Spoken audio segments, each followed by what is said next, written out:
Yes, students, today we are going to see what are the steps in the first lab experiment of advanced machine learning, that is pre-processing operations performed on any data set.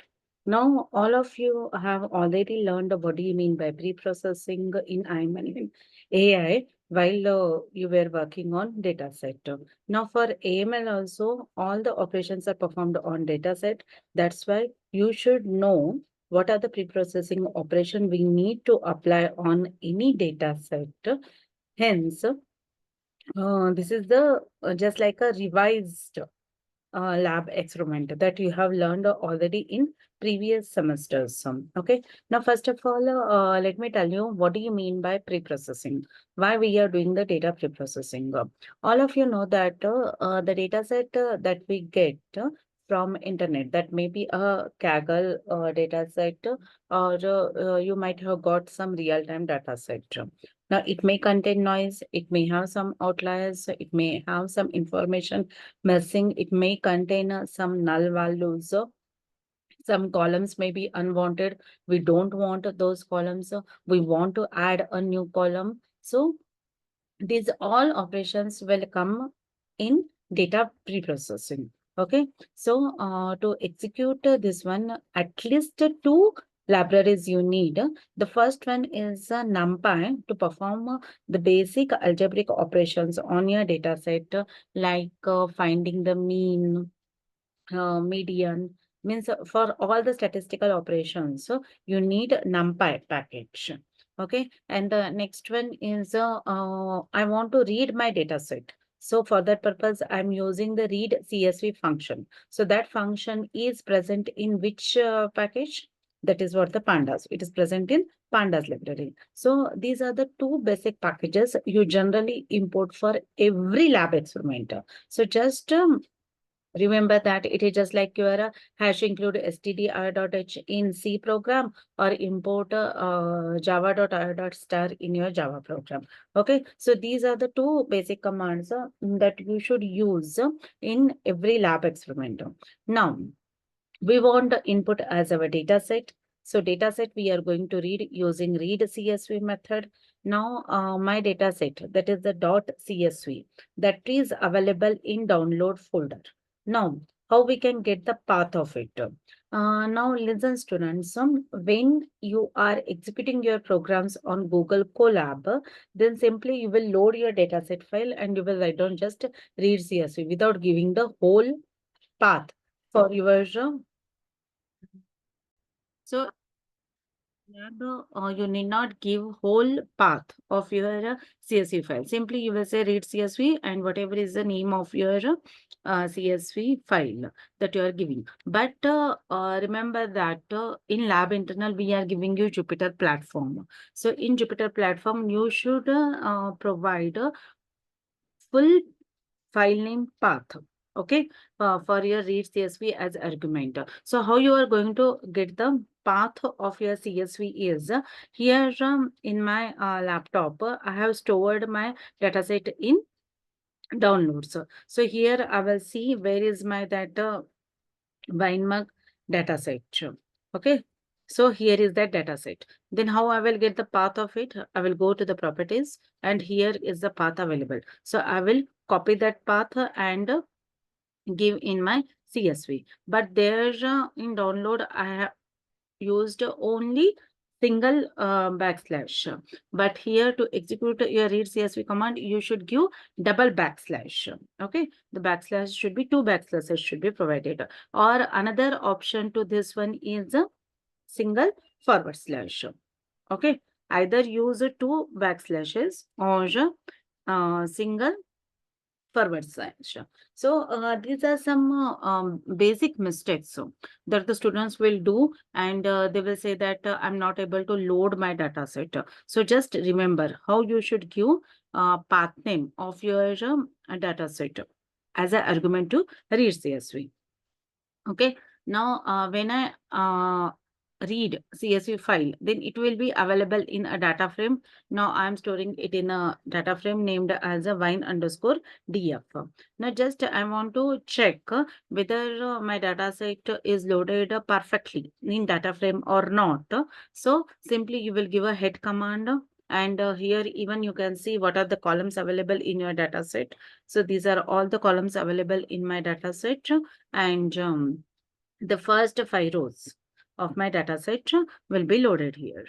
Now I want to see how many columns are there and what is the data type of those columns, whether it is containing numerical data or categorical data, that I want to check.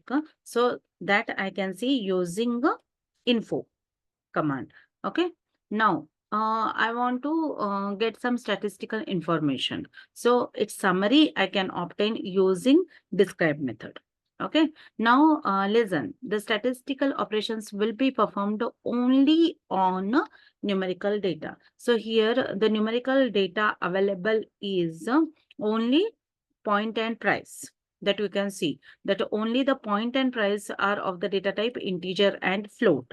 The remaining are all object data type. So I cannot perform any statistical operations on it. So statistical information is obtained only for point and price. Okay. So these are all the statistical information available. That is the standard deviation. What is the mean of it? What is the count of it? What is the mean, max, etc.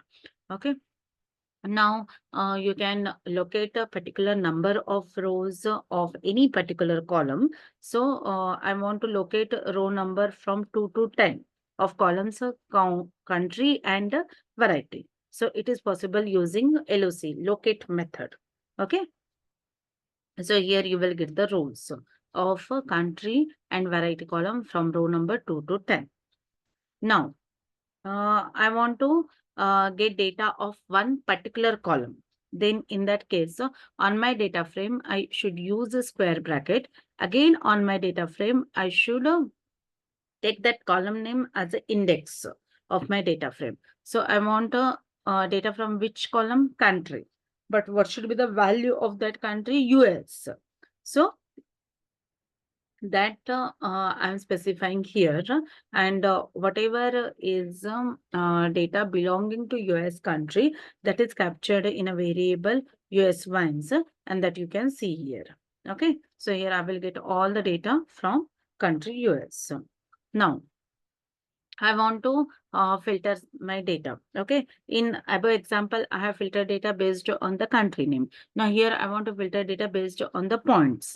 Now here I don't want to perform the equality operation. I want to get data of those rows in which point is greater than 90. So here I will use just like the country, instead of country, I will replace the column name as a pointer. And as I want value greater than 90, simply apply greater than symbol with the value 90.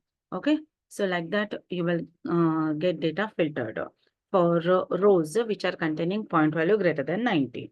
Now, here I want to find out what is the average per point, and that should be country wise. Now, when I want particular information for column wise, then in that case, I will use group by operation. Okay.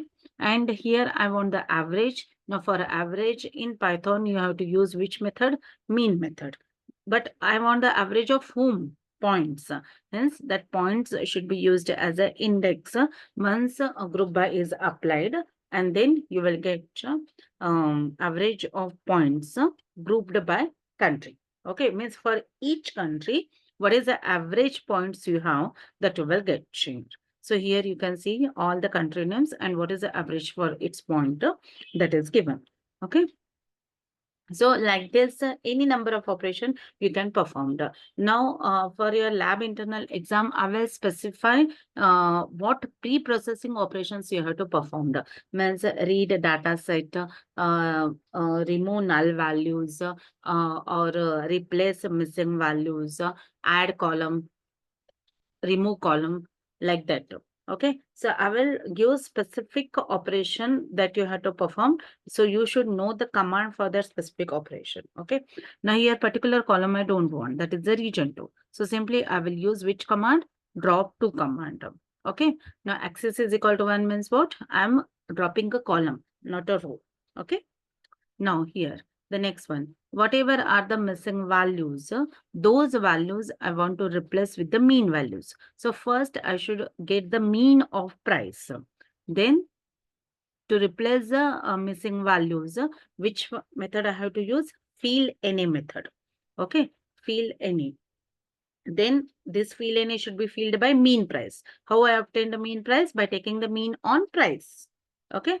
Now I'm adding a new column in the next cell. So when you are adding a new column with the existing column, then this concept is called as a feature engineering. Okay. And when you are removing a column, means you are reducing the number of the columns, that is the number of the features. Each column is representing a feature. So that is called as a dimensionality reduction. So you should know these terms while answering Viva. Okay, so these are all the basic terminologies. So we assume that you know these because this is not the first ML subject you are learning. Okay, now new column I want to add based on the price. So based on the range of price, I have defined a function, that is the name of the function is category, that takes the argument as a price. So based on the range of price, I will decide the values as cheap, moderate, and expensive. So to call that function, I will use the apply method, and all that data will be stored in a new column. The name of that column is a price category. So here you can see that so based on cheap, moderate, or expensive, the values for the price category are obtained. Okay, so I can drop the unnamed column, and I can replace the missing values or null values. Even the duplicates can be dropped using drop duplicate method. Even the values can be sorted. Okay, now here I'm sorting two columns, point and price. Now you can see here the ascending is false and ascending is true. Means what?